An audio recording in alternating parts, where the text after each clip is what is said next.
Mano, sabe de uma coisa que eu tenho visto e ouvido muito falar nos últimos tempos? Naruto é uma história ruim. Naruto é uma história superestimada. As pessoas gostaram de Naruto por muito tempo, mas agora todo mundo admite que é uma história ruim. Mano, o Naruto clássico era muito bom. Muito, muito, muito bom. História mal feita, que nunca foi tudo isso. E toda vez que eu vejo um vídeo, uma foto, um meme, qualquer coisa que esteja relacionada a Naruto, sempre nos comentários vai ter pelo menos uma pessoa falando uma parada desse tipo. Nossa, as pessoas gostam de Naruto ainda? Pô, o pessoal não percebeu que sempre foi uma bosta isso aqui? E toda vez que eu vejo isso, eu só consigo perguntar, da onde que veio essa afirmação com 100% das pessoas? Naruto é ruim, ponto. Não existe discussão a respeito disso. Não, eu discordo. Não acho que Naruto seja ruim, por sinal. E vale esse destaque, eu sou uma daquelas pessoas que acham que Naruto Shippuden é uma história ok. A segunda etapa da história é uma história ok. Mas Naruto clássico, nossa! Naruto clássico é o suco do potencial, cara. Naruto clássico é uma delícia. E é uma delícia, é uma delícia. Sobre isso que a gente vai falar hoje. Naruto clássico podia ir pra qualquer caminho. Tinha, mano, possibilidades infinitas. Poderia ser 1000 vezes melhor do que foi. Tudo, tá ligado? A partir dali, tudo poderia ser diferente. Tudo poderia acontecer de qualquer jeito, mano. Era muito bom. Era muito, muito, muito bom. Naruto clássico é superestimado pelas pessoas? Ele só é bom por causa de nostalgia? Ou ele era bom mesmo? Mas o Shippuden também é muito bom, você é louco. Tem muita coisa boa no Shippuden. Tem muita, muita coisa boa no Shippuden. Não esquece de se inscrever aqui no canal, por sinal, pra poder ajudar a gente a pegar 200 mil inscritos. Cara, toda a Akatsuki tá no Shippuden, tá ligado? Tudo da Akatsuki tá no Shippuden. Então, querendo ou não, a Akatsuki é muito boa, cinema, e ela só dá no Shippuden. No começo a gente tem muito pouco da Akatsuki. Mas tudo que o clássico oferece também é muito bom, mano. É muito, muito bom. Mais rápido, que a gente tá quase chegando a 200 mil e seria top se a gente chegasse antes do final do ano. E vamos nessa, vem comigo. Eu acredito que seja até meio engraçado hoje de dizer, mas com certeza absoluta Naruto clássico foi uma das maiores portas pra crianças da geração passada pro mundo dos animes em geral, né? Tá meio rápido, perdão. Afinal de contas, passou no SBT, nostalgia e tudo mais. Isso com certeza afeta algumas pessoas pra poderem falar. Mas eu acredito que Naruto é uma história muito interessante em geral, principalmente pelo como ela começava bem pra caramba. Você se lembra de como era Naruto clássico, do seu primeiro episódio? Nós começávamos... O mangá é ainda melhor, tá? Na minha opinião, o mangá é ainda melhor. Tem muita coisa no mangá de Naruto que você vê e você fica tipo... Eita, isso aqui foi muito mudado no anime, cara. O torneio Chunin tem 1001 acréscimos no anime. A Kim, eu já falei isso no vídeo do trio do som, tá? Mas a Kim, a mina lá do grupo do som, aqui ó, a Kim Tsushi. Cara, ela não tem poder nenhum no mangá. Ela não tem poder nenhum. O poder dela na obra do mangá, na luta contra o Shikamaru, foi tacar as agulhas e aí... puxar uma linha pra fazer barulho pra pessoa olhar pra trás. Só isso. Não tem genjutsu, não tem nada. É só isso. É só um adicional do anime. Porque ela era tão bucha. Eu acho que ela é a personagem mais fraca do Naruto clássico, do torneio Chunin. Porque ela era tão bucha que o truque master dela se baseava em tacar um guizo do outro lado pra chamar a atenção do cara, ele virar e ela atacar mais agulha nele. É só isso. Esse foi o único feito dela na obra toda. Além de virar sacrifício, né, pro Edo Tensei, coitada. Essa aqui sobrou nada, né? Mas, com comparação com os outros dois caras, mano, o Zaku e o Dosu, mano do céu. Dosu podia estourar teu tímpano. O Zaku podia estourar uma parte da floresta inteira ali, ó. Na onda sonora, na pressão. Mano, era bizarro.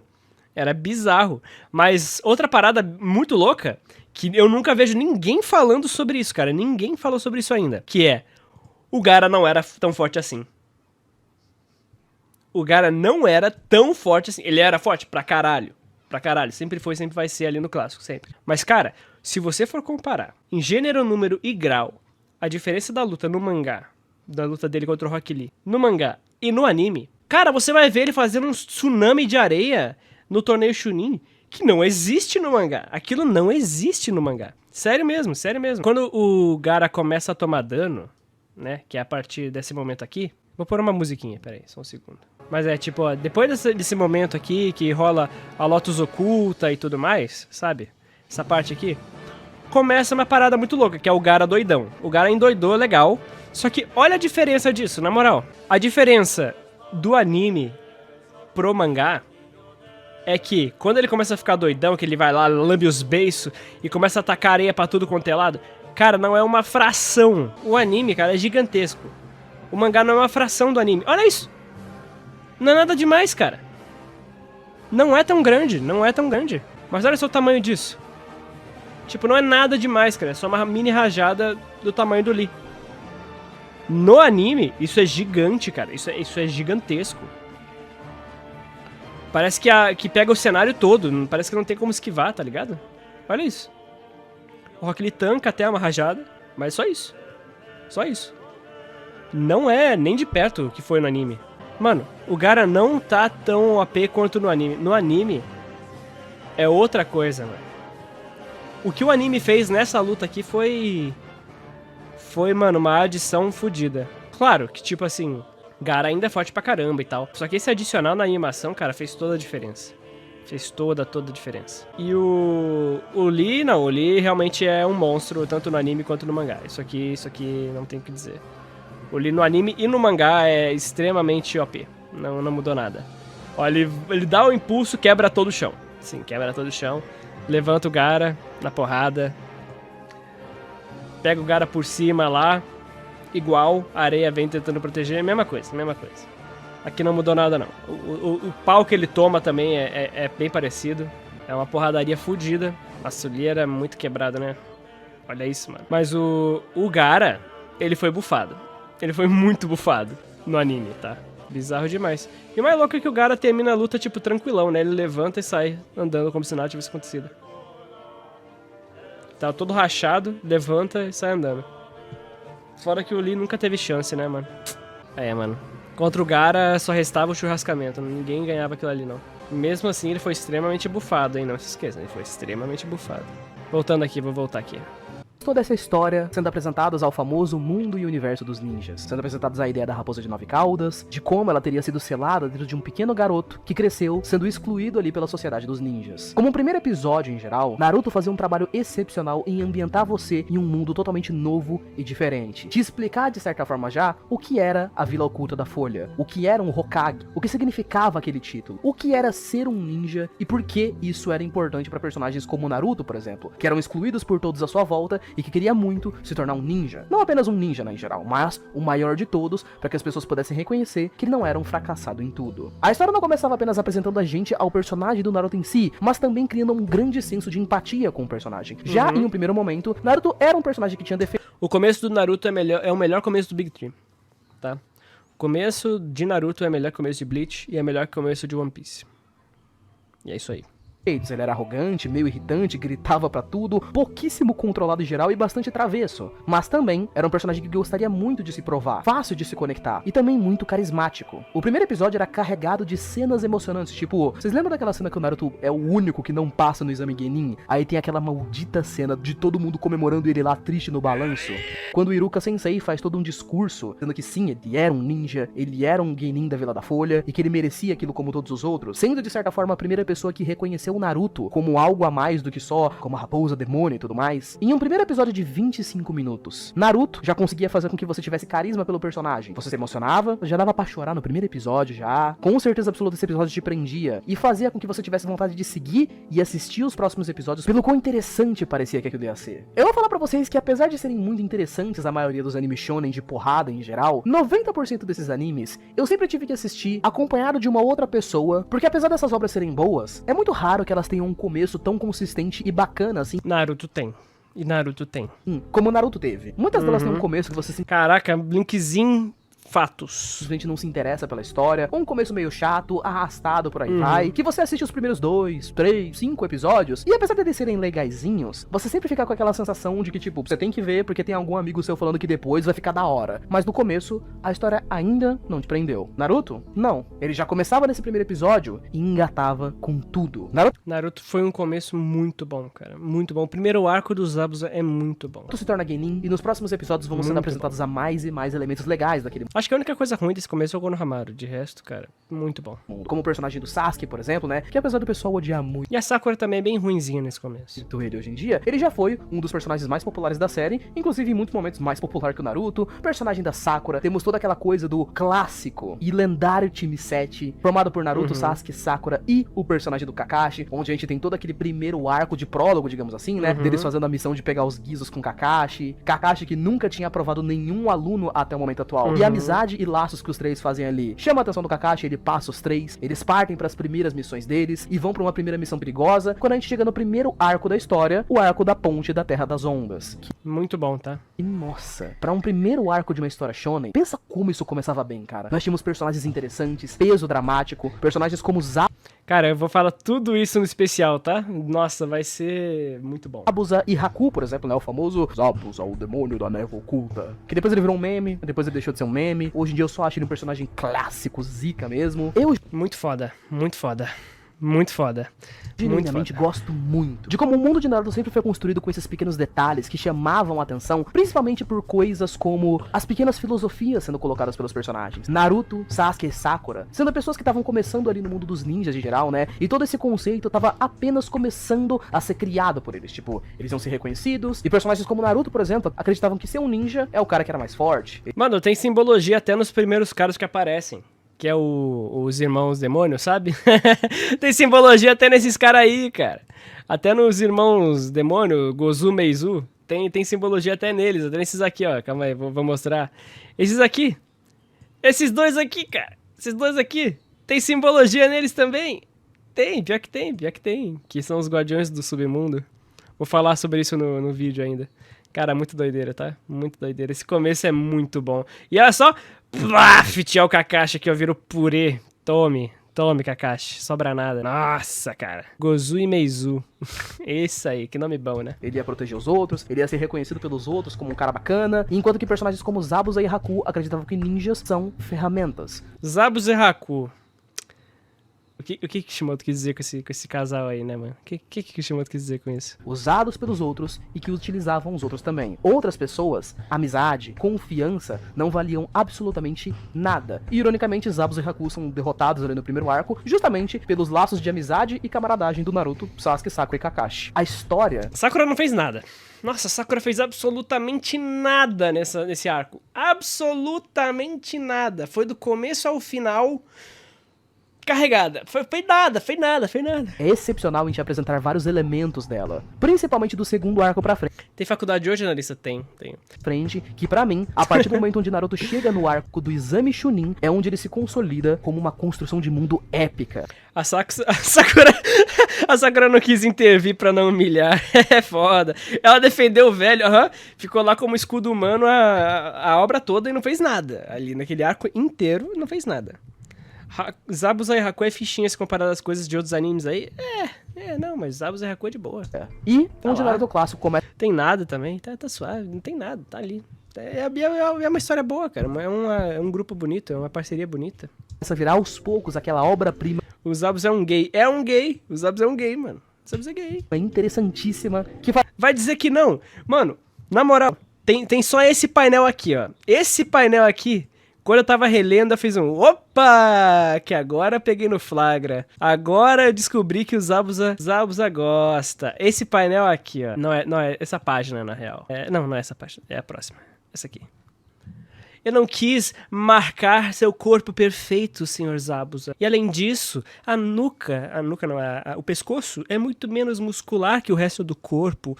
Não sei o que lá. É um alvo poderia ficar, não sei o que, por uma semana ali. Só que você que tem um corpo gostoso pode se recuperar muito mais rápido, não é verdade? Aí ele, você é tão inocente, tão novinho. Sem dúvidas, é por isso que eu gosto de você. Bom, eu sou só uma criança. Vai se ferrar, que papo é esse, mano? Que é isso? Que é isso aqui? Que eu tô lendo, mano? Que eu tô lendo aqui, cara? Quando eu fiz rapaz, que é isso, mano? Já fiquei, ok, esse papo vai acabar na cama. E aí, mano, aí eu falei, nossa, realmente... O Zabuza gosta da fruta. Mas, pô, na moral, o Haku é bonitão, mano. Olha isso, cara. O Haku é muito bonita, mano. Nossa, desnecessariamente gata. Ou gato, não sei. Muito bonito. Personagem bonitaço, mano. Mano, o Haku... Olha esse Haku, mano. Coisa... Mano. O próprio... Como diria o Naruto... Cadê? Como diria o Naruto, vou até pegar o painel, só pra você saber, eu sou um garoto.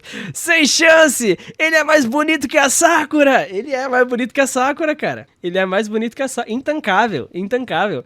É, cara. Faz com que as pessoas sempre voltem pra poder ver aquelas grandes cenas do Exame Chunin, apresentando personagens como Neji, Rock Lee, Gaara, ou grandes vilões que as pessoas lembram até hoje. Eu sei que existem vilões no final de Naruto, nos outros arcos de Naruto Shippuden que são infinitamente poderosos, incríveis, e passam uma pessoa excepcional, mas vamos ser sinceros, qual vilão da história de Naruto passou mais terror do que o Orochimaru nas primeiras vezes que ele apareceu no Exame Chunin? Não é o Orochimaru. Aquela pressão de que toda vez que o personagem aparecia, os personagens tudo se cagavam nas calças, aí todo mundo ficava com medo, você inclusive assistindo ficava com medo, cagava nas calças também. Essa época era top demais. A história vai evoluindo, e sempre com aquele mesmo ponto central. Especial de 100k vai ser sobre o clássico, vão ter 2 vídeos, vai ser um de Bleach e um de Naruto. Desenvolveram de forma muito interessante o que é um ninja. E sempre criando um paralelo interessante entre os dois protagonistas principais da obra, né? Que no caso, acredito eu que seriam o Naruto e o Sasuke ali. Porque ambos são ninjas, um deles é considerado como um gênio e o outro é considerado como um fracassado. Eles são amigos, estão no mesmo time e a gente vai começar a ver outros lados da moeda. Outros personagens que também são ninjas e também têm objetivos. E o que significa ser ninja pra esses personagens. Eu gosto muito de como o mundo de Naruto clássico é extremamente hostil. Tipo o fato do Exame Chunin, por exemplo, só tipo, os caras só jogar um monte de criança dentro de uma floresta com cobras gigantes assassinando e falarem, isso aí, quem sobreviver tá ótimo. Depois... Mano, literalmente um time inteiro morreu. Que a gente acompanhava. Dosu, Kim, Zaku, todos morreram. O time inteiro morreu, velho. Morreu todo mundo. Não sobrou nada, não sobrou ninguém. Ninguém voltou à vida, todo mundo morreu. Foi isso. Mano, que bizarro de pensar isso. Tipo, eu tava fazendo vídeo e falei, mano, todo mundo daquele time morreu. As crianças de 13, 14, 15 anos morreu. Eles colocam os moleques pra poderem lutar numa rinha de galo, praticamente. Morreu. Se alguém morrer, tá tranquilo. É só derrotar outro cara que você passa. Todo mundo do Quarteto do Sol morreu. Matou ele, não matou? Não interessa, só ganha. Hakuizabusa morreu. E aí, temos ninjas como Rock Lee, que era quase como um conceito vivo do fracassado. Ele queria ser ninja, mas ele não tinha talento pra ser ninja. Você quer deixar Naruto 10 vezes mais brutal? Você quer? E que aproveite também porque no Shippuden tira coisas que as pessoas não vão usar. Rock Lee morre na cirurgia da Tsunade. Ele morreu tentando ser ninja. Ponto. Toma essa pedrada aí. Já pensou se o Rock Lee morre na cirurgia da Tsunade? Moleque, vocês já pensaram o que aconteceria se o Rock Lee morresse na cirurgia da Tsunade? Porque ele tinha 50-50. Ou ele vai voltar a ser um ninja foda, ou ele morre. Ele morre. Imagina se ele morre. Morreu. Imagina, Choji, Neji morrem na missão do Sasuke. Morreu. Imagina, sem o Rock Lee, sem o Choji, sem o Neji. Mano, tá maluco? Já pensou, cara? Não tinha genjutsu, nem ninja. Na moral, não faria tanta falta. Não faria tanta falta, porque o Naruto é tão baseado em Naruto e Sasuke que qualquer coisa poderia ser reajustada ali que ia ficar bom. Ia ficar bom. Jutsu. Mas ele era tão determinado a provar que podia ser um ninja que ele tava disposto a morrer em uma luta do Exame Chunin só pra provar aquilo. Você já pensou, mano, se ele morresse na cirurgia? Nossa! Crenças porque ele acreditava que era destino. Pessoas que nasciam fortes e importantes já eram destinadas a isso desde o início. Tinha pessoas que nasciam com talento e pessoas que não nasciam com talento. E os fracassados que não nasciam com talento deveriam só aceitar e seguirem sua vida normalmente. E até personagens como Gaara, por exemplo, que acreditava que o poder estava em viver para si mesmo. Eu gosto como cada um desses personagens iam tendo debates específicos com Naruto conforme a história ia passando. Os confrontos da história... Sim, isso aí. Tudo ia se juntando ali pra poder construir o personagem do Naruto, quase como se fossem pequenas peças de um quebra-cabeça, sabe? Tipo, Naruto era o cara que era destinado a ser um fracassado. As pessoas acreditavam que ele era fraco desde o início da história. E aí, de repente, chegava o Neji, que era o cara que confirmava isso. Naruto lutar contra o Neji e vencer ele numa luta, era quase como se ele estivesse desafiando o seu próprio destino. Rock Lee lutando contra o Gaara e mostrando que ele era mais forte do que ele, e que o esforço dele valia de algo, era como uma prova de que um fracassado podia deixar de ser um fracassado com grande esforço. Quando eles venceram Zabuza, por exemplo, e o Haku, lá no primeiro arco, aquilo era uma prova de que ninjas não eram apenas ferramentas. Quando o Naruto vence o Gaara, por exemplo, Gaara era um cara que achava que ele era forte porque ele vivia apenas para si mesmo. E o Naruto vai lá e prova que ele era mais forte ainda do que o Gaara, principalmente porque ele vivia pelos outros também. Porque ele vivia pelas amizades e laços que ele tinha construído. E tudo isso vai sendo construído conforme mais e mais arcos vão se passando. Cara, eu gosto tanto do arco da invasão de Konoha, toda a luta do terceiro Hokage com o Orochimaru. Que... É que é muito maçante essa luta, mano, mas a ideia é muito legal. Nossa, delicioso, meu Deus do céu. O arco dos personagens procurando a Tsunade também é incrível. Não, esse arco aí de ir atrás da Tsunade é muito foda. É muito, muito subestimado, mano. É um arco muito bom. É porque essa era a primeira vez que o Itachi e o Kizami foram apresentados na história, que, pasmem, né, vou repetir mais uma vez aqui o que eu já disse várias vezes. Akatsuki é o grupo mais estiloso de um anime shonen de vilão que já existiu. Fácil. Fácil, mais icônico, fácil. Link não concorda porque tem um... Cala a boca, não interessa, sua opinião Caralho, mano, o Linkzinho tirou 10 nesse vídeo. aqui não vale de nada. Quando os caras tiverem a unha pintadinha, o mantinho irado Tirou da 10. Katsuki, Tirou e aqueles 10. anelzinho estilosíssimo, aí você fala, beleza? É claro que eu sei que muitas pessoas consideram como que Naruto, hoje em dia, é uma obra ruim. E eu, sinceramente, acho muito estranho ver esse tipo de comentário hoje em dia. Não é ruim, mas tem muitos pontos negativos e muitos pontos positivos. Tem muito mais positivo do que negativo, mas a galera só enxerga o negativo. É porque eu sei que tem 1 milhão de obras shonen que tem um final meio bosta, ou um final completamente bosta. Mas em 90% das vezes, você não considera uma obra toda como horrorosa porque o final é ruim, né? Eu considero. Eu considero até hoje Shingeki, mano, intragável por causa do final, cara. Nossa, pra mim o final estragou Shingeki de um jeito tão ruim. E Shingeki não é ruim. Shingeki não é ruim. Mas eu não consigo mais tancar Shingeki. Não consigo. Não consigo tancar Shingeki. Tipo, não dá. Eu não consigo ver Shingeki no Kyojin de novo. Não dá. Não consigo. Lembrando do final, eu falo, mano, não vou conseguir ver de novo e tal. Só se for um caso muito específico, envolvendo, pô, ver com alguém, né, legal, pá. Ok, aí ok. Mas, mano, aquele final me dá um desgosto muito forte, cara. É um final muito, muito ruim. Mas só aconteceu com isso também, só com Shingeki. As pessoas, por exemplo, dizem que Naruto é uma história ruim porque ela escalona demais os níveis de poder, como se isso basicamente não acontecesse em praticamente todos os animes shonen. Primeiro episódio, os caras estão lá lutando ali contra uns bichinhos mais fracos, depois se você passar pro episódio 100... É que o Naruto quebra muito a lógica, o sentido, mano. O Edo Tensei é uma parada que quebra todo o sentido lógico de tudo. De tudo. Você poder reviver uma alma e poder fazer ela ser imortal, e se você matar o caster do jutsu, a alma imortal fica pelo mundo livre. Você fica, caralho, o quê? Mano, e se eu usar o Izanagi com o corpo imortal, eu perco o olho? Tá, mas aí se eu desinvocar o Edo e invocar de novo, ele vai voltar com o olho? Ele pode usar uma farm automática de Izanagi e Izanami? Mano, Os caras estão lutando ali contra um monstro. Passa pro episódio 1000, tem algum poder divino envolvido no personagem principal. Sempre vai ter. Mas eu acho que é impagável de se dizer que Naruto Clássico não é uma obra-prima até os dias de hoje. Que não seja bom. E eu acho que não é realidade. Você pode ver só uma frase que as pessoas acostumaram a repetir. Não, Naruto Clássico é uma obra-prima. Provavelmente um monte de gente que nem assistiu o anime. É uma obra-prima. Pelo amor de Deus, né? Mas enfim, e você? O que você Naruto Clássico é uma obra-prima. acha disso? Não esquece de colocar aqui nos comentários, beleza? Muito obrigado por ter assistido até aqui. Beijo, abraço, valeu, falei, até mais. Fui! Boa!